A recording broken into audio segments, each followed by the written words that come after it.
शुरू 3 दिन और 2 पालियों में आयोजित होंगी परीक्षाएं। एग्जाम में 29 लाख अभ्यर्थी होंगे शामिल।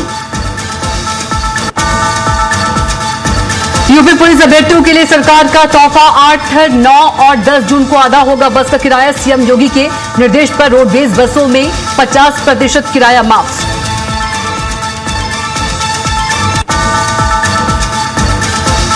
ग्रेट निकोबार प्रोजेक्ट के खिलाफ कांग्रेस का हस्ताक्षर अभियान। प्रदेश अध्यक्ष अजय राय करेंगे शुभारंभ। कांग्रेस ने प्रोजेक्ट को बताया पर्यावरण के लिए खतरा।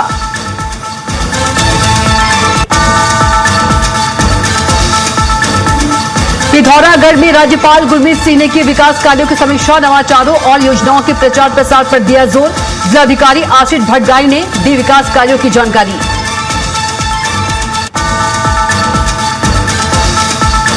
नैनीताल में सीएम धामी को खेल प्रेमियों ने सौंपा ज्ञापन। खेल सुविधाओं के विस्तार की मांग की। सीएम धामी ने दिया आश्वासन। दिल्ली अग्निकांड में पुलिस ने किया होटल शेफ को गिरफ्तार। कांग्रेस ने सरकार पर उठाए सवाल। बीजेपी ने शेफ को न्याय दिलाने की कही बात।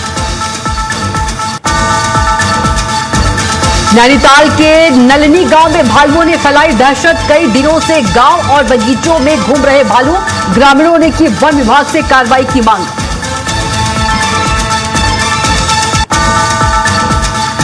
नमस्कार, न्यूज 360 में आप सभी का स्वागत है। मैं हूं आपके साथ कविता पांडे। बुलेटिन की शुरुआत बड़ी खबर के साथ करेंगे, जहां दिल्ली में इंडिया ब्लॉक की अहम बैठक। बता दें कि कॉन्स्टिट्यूशन क्लब में जुटेंगे विपक्षी दल।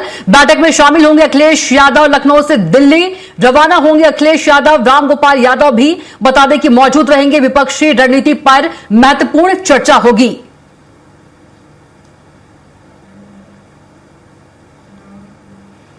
अगली बड़ी खबर का रुख करेंगे, जहां सीएम योगी का अभ्यर्थियों के हित में बड़ा फैसला। आपको बता दें कि यूपी पुलिस भर्ती परीक्षा को लेकर फैसला। अभ्यर्थियों को बसों में मिलेगी 50% की छूट। प्रवेश पत्र दिखाने पर बसों में 50% छूट। 8, 9 और 10 जून को है पुलिस भर्ती परीक्षा।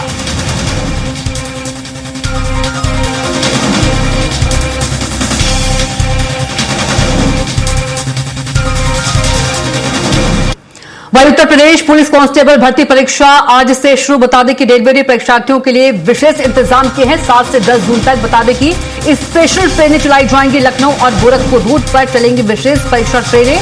3 दिनों तक चलेगी पुलिस कांस्टेबल की भर्ती परीक्षा। लाखों अभ्यर्थियों की सुविधा के लिए 12 कोच लगाए गए हैं।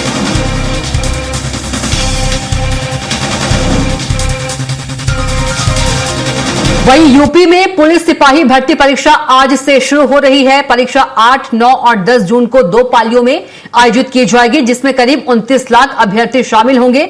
परीक्षा को निष्पक्ष और पारदर्शी बनाने के लिए सुरक्षा के व्यापक इंतजाम किए गए हैं। सभी परीक्षा केंद्र कंट्रोल रूम से जुड़े रहेंगे। 30,000 से ज्यादा सीसीटीवी कैमरों के जरिए त्रिस्तरीय निगरानी की जाएगी। केंद्रों पर बायोमेट्रिक सत्यापन की व्यवस्था लागू की गई है। अभ्यर्थियों को पहचान पत्र और पेन साथ लाना अनिवार्य है। वहीं जांच के बाद ही परीक्षा केंद्र में प्रवेश दिया जाएगा।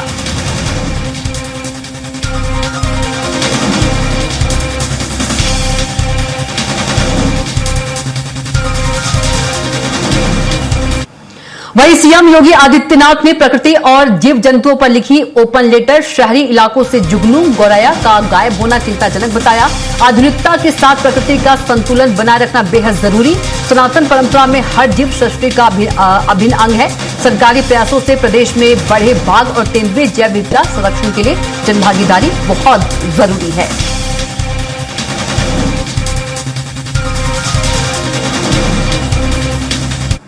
वहीं कांग्रेस का हस्ताक्षर अभियान आज से बता दें कि शुरू होगा। ग्रेट निकोबार प्रोजेक्ट के खिलाफ बता दें कि हस्ताक्षर अभियान होगा। प्रदेश अध्यक्ष अजय राय लखनऊ में शुभारंभ करेंगे। ग्रेट निकोबार प्रोजेक्ट के विरोध में कांग्रेस ने प्रोजेक्ट को पर्यावरण के लिए खतरा बताया है।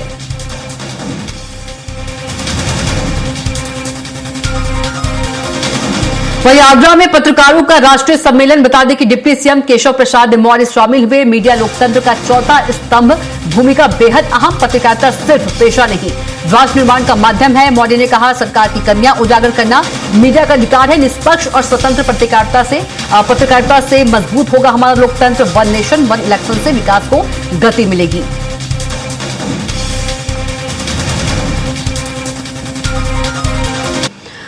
अगली खबर का रुख करेंगे, जहां आजमगढ़ में पुलिस भर्ती परीक्षा को लेकर पुलिस की विशेष तैयारी। बता दें कि 8, 9 और 10 जून को आयोजित होगी पुलिस भर्ती परीक्षा। परीक्षार्थियों की सुविधा के लिए QR स्कैनर वाले पोस्टर, बता दें कि पोस्टर स्कैन कर सीधे परीक्षा केंद्र की लोकेशन मिल पाएगी। बाहर से आने वाले अभ्यर्थियों को बड़ी राहत मिलेगी। परीक्षा केंद्र तक पहुंचने का मार्ग मोबाइल पर मिलेगा।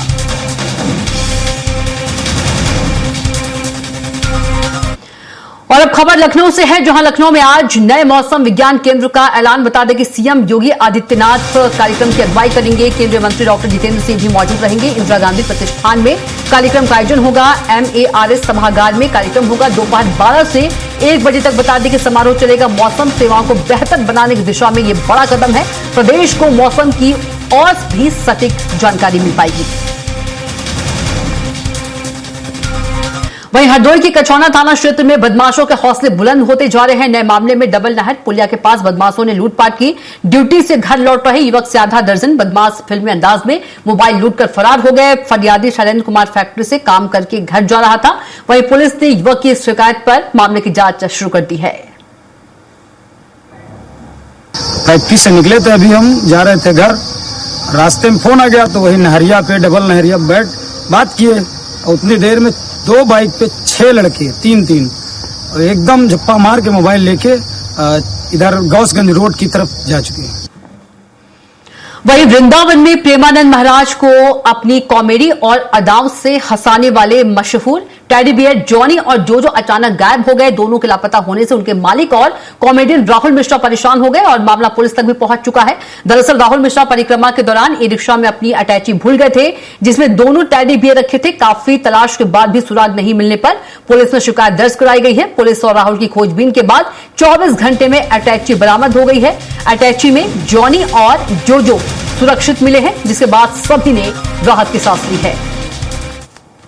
जय श्री हरिगंज, जय श्री हरिगंज, जय श्री हरिगंज, जय श्री हरिगंज। वहीं लखनऊ में ऊर्जा क्षेत्र की नई पहल के तहत वीएस गैस का उत्तर प्रदेश में आधिकारिक शुभारंभ किया गया। गोमती नगर स्थित एक होटल में आयोजित भव्य कार्यक्रम में उत्तर प्रदेश के अपर महाधिवक्ता विनोद कुमार शाही मुख्य अतिथि के रूप में शामिल हुए। उन्होंने वीएस गैस का औपचारिक लॉन्च करते हुए कंपनी की सेवाओं और भविष्य की योजनाओं की जानकारी साझा की। कार्यक्रम में यूबीएस इंडस्ट्रीज के डायरेक्टर प्रमोद मिश्रा सहित कई गणमान्य भी मौजूद रहे। इस अवसर पर विभिन्न क्षेत्रों से जुड़े डीलर्स को प्रमाण पत्र भी वितरित किए गए। आयोजकों ने बताया कि यस गैस की सेवाएं आज से प्रदेश में आधिकारिक रूप से शुरू हो गई है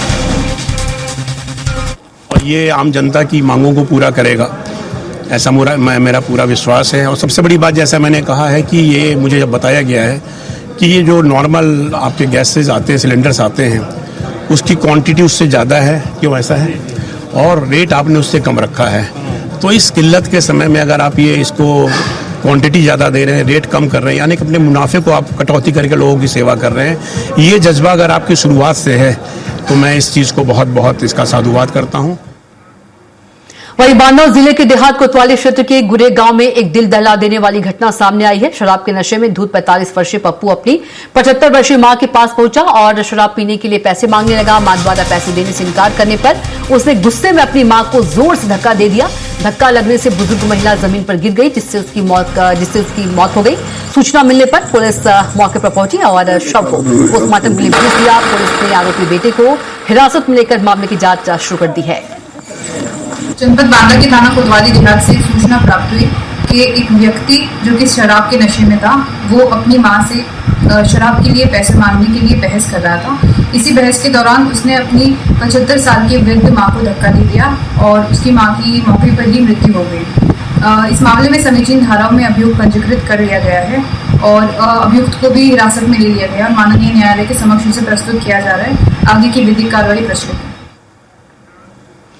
वहीं यूपी में आंधी बारिश का अलर्ट, कई जिलों में बिजली गिरने की चेतावनी दी गई है मौसम विभाग की ओर से। अगले 3 घंटे मौसम बता दें कि भारी रहेगा। 70 किलोमीटर रफ्तार तक झोंके चल सकते हैं। लखनऊ समेत कई जिलों में अलर्ट जारी किया गया है। गरज चमक के साथ बारिश की संभावना जताई जा रही है। बता दें खुले स्थानों से दूर रहने की सलाह मौसम विभाग की ओर से दी गई है।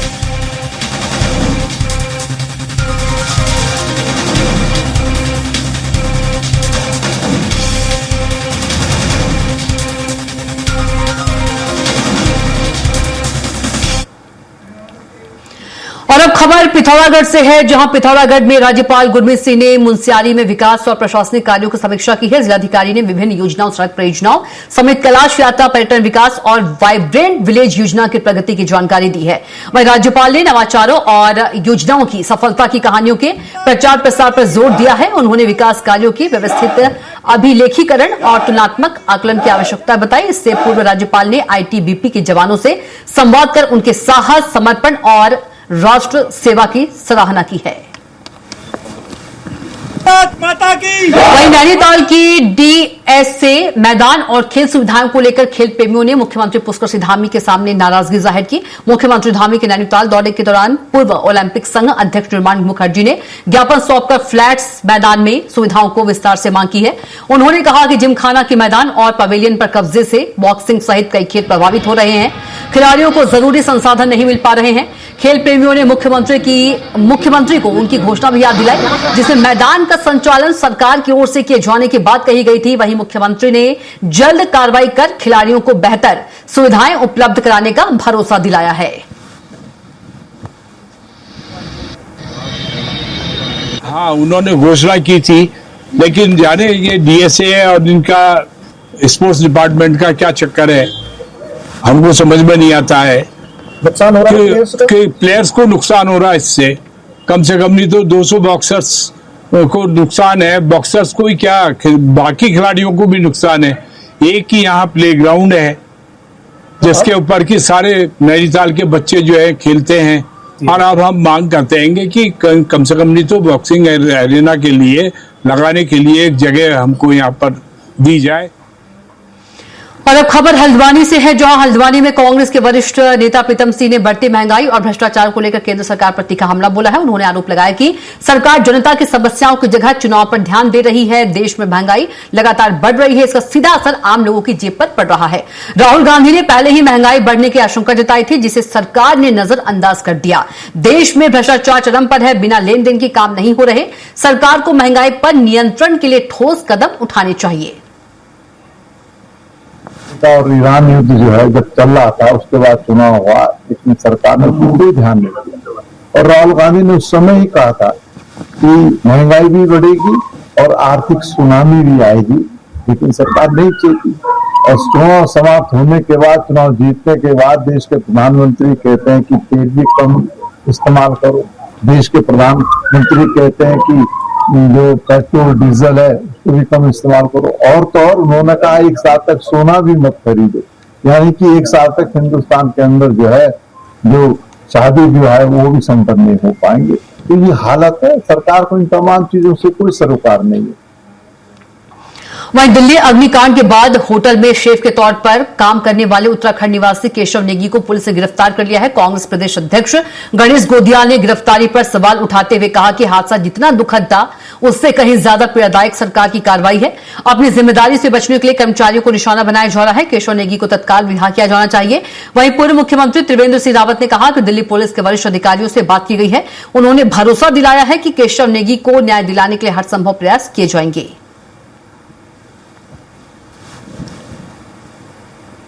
दिल्ली के मालवीय नगर में हुए अग्निकांड में करीब 1.5 दर्जन से अधिक लोगों के हताहत होने की बहुत ही दुखद खबर सामने आई। ये बहुत ही सुनकर बहुत ही दुख हुआ कि एक अग्निकांड में इतने लोगों ने अपनी जान गंवा दी। प्रभु मृतकों की आत्मा को शांति प्रदान करे और इसमें जिन लोगों को भी घायल के रूप में शारीरिक क्षति हुई है, घायल हैं, उन्हें जल्दी स्वास्थ्य लाभ हो, मैं ऐसी कामना करता हूँ। वहाँ पर जो उत्तराखंड के निवासी हैं, जो वहाँ पर सैफ का काम करते थे, रसोई का काम करते थे, ऐसे केशव नेगी जी, उनको भी उसमें गिरफ्तार किया गया है। जब मुझे आज सवेरे इसके बारे में जानकारी मिली तो मैंने तत्काल उनके परिवार से संपर्क करने के लिए खोज खबर की और जो अपने सांसद हैं गढ़वाल लोकसभा के अनिल बलौनी, उनसे भी बातचीत की और उन्होंने मुझे कहा कि मैं तुरंत पुलिस कमिश्नर से भी बात करके और इस पर आगे की कार्रवाई के लिए कहूँगा। वहीं देहरादून में उत्तराखंड न्यायाधीश संघ के वार्षिक सम्मेलन हुआ। जुडिशियम 2.0 इंक्लूजन एक्सेस एंड स्ट्रेटनिंग में मुख्यमंत्री पुष्कर सिंह धामी ने शिरकत की। कार्यक्रम में उन्होंने कहा कि न्याय व्यवस्था को समावेशी, सुलभ, पारदर्शी और प्रभावी बनाना सुशासन की मूल भावना है। राज्य सरकार प्रत्येक वर्ग तक त्वरित और निष्पक्ष न्याय पहुंचाने के लिए प्रतिबद्ध है। वहीं लक्सर तहसील के सुल्तानपुर में मस्जिद की अवैध मीनारों को तोड़ने का काम जारी है। वहीं एसडीएम अनिल शुक्ला ने इसकी पुष्टि की है। उन्होंने बताया कि मस्जिद कमेटी से बातचीत कर मीनारों को तोड़ने की कार्रवाई की जा रही है। उन्होंने कहा कि टेक्निकल टीम को लगाकर मस्जिद कमेटी ने बड़ी मीनार को भी जल्द हटाया जाएगा। आपको बता दें कि सुल्तानपुर स्थित इस मस्जिद में एक मीनार को नियमों को ताक पर रखकर बेहद ऊंचा बनाया गया है, जिसे बीते साल प्रशासन की टीम ने सील कर दिया था।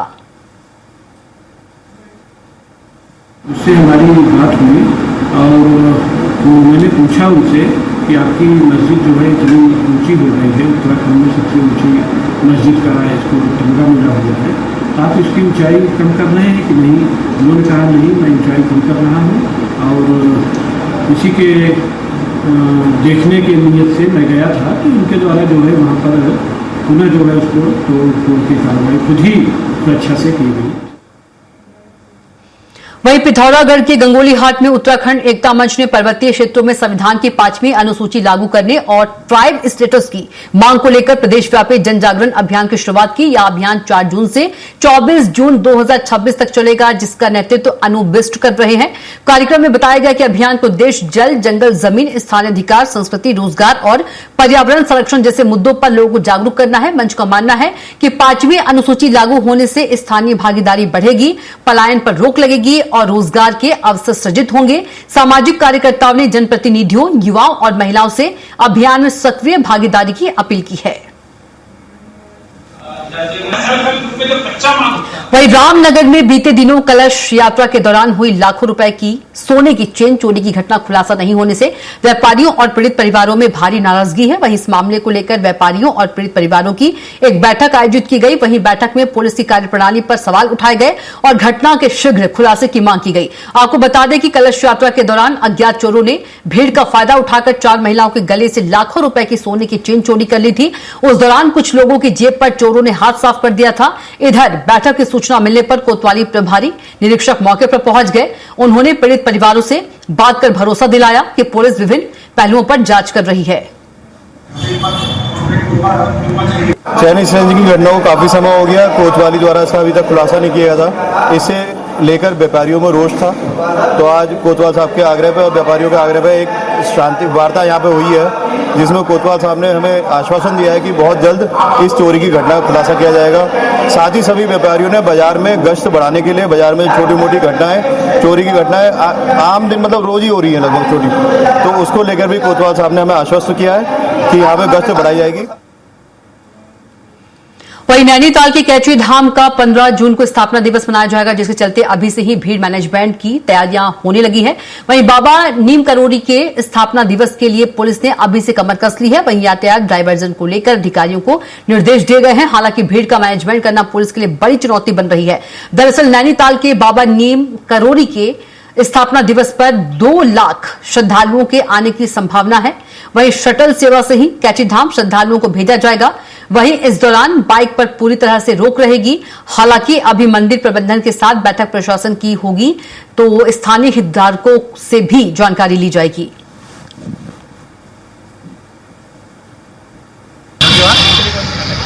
आगामी कैंची धाम का पावन जो पर्व हो रहा है, जून 15 को जो नीम करौली मंदिर में, नीम करौली बाबा मंदिर में जो मेला होता है, वार्षिक मेला, तो उसको लेकर हमने तैयारियां शुरू किया है। वो तैयारियों के सापेक्ष में जनपद स्तर पे, जनपद के सारे पुलिस ऑफिसर्स, संबंधित थानाध्यक्ष, फायर, LIU, ट्रैफिक, CPO, सभी टीम्स के साथ प्रिपरेटरी बैठक हमने लिया कि हमारी क्या तैयारी होना चाहिए, हमारे को क्या संसाधन चाहिए, हमारे को ट्रैफिक प्लान्स कैसा होना चाहिए, और इसके बाद हमने जो रूपरेखा बनाया है उसी के अनुसार अलग अलग स्टेक होल्डर्स के साथ हम बैठक लेंगे। सबसे पहले तो मंदिर प्रशासन, और एक्सक्लूसिवली हमको चाहिए कि वो वहाँ का ट्रस्टी से। वहीं हरिद्वार में पुलिस ने चंडी देवी रोपवे मार्ग के पास मिली अज्ञात महिला की लाश की गुत्थी सुलझा ली है। मृतका की पहचान उत्तर प्रदेश के बांदा निवासी के रूप में हुई है। पुलिस के मुताबिक कौशल्या अपनी प्रेमी राम प्रकाश उर्फ गोविंदा पर शादी का दबाव बना रही थी। इसी वजह से प्रेमी राम प्रकाश ने अपने भाई राकेश और जीजा छेदीलाल के साथ मिलकर उसकी हत्या कर दी। चंडी देवी दर्शन के बहाने महिला को हरिद्वार बुलाकर आरोपियों ने सुनसान इलाके में गला घोटकर मौत के घाट उतार दिया था। पुलिस ने 600 घंटे की सीसीटीवी फुटेज खंगालने और 1,64,000 मोबाइल नंबरों का विश्लेषण कर आरोपियों को गिरफ्तार किया है, जिसमें 3 टीमें सीसीटीवी फुटेज देखने के लिए, और इसके अलावा इसमें एक ऑलरेडी जो पुलिस के पास एक सिंगल लीड थी कि उस महिला के हाथ में उसका नाम जो है वो टैटू के रूप में गुदा हुआ था, कौशल्या नाम था। तो कौशल्या नाम की महिला को खोजने के लिए प्रयास किया गया। तो इसमें 1664 महिलाएं जो हमें जिपनेट या national crime record bureau NCRB या फिर हमें इससे ICGS से मिला है। तो 2019 के बाद से 1664 जो कौशल्या पूरे देश में लापता थी। इसी के साथ फिलहाल के लिए बुलेटिन में इतना ही। आप देखते रहिए News 360। नमस्कार।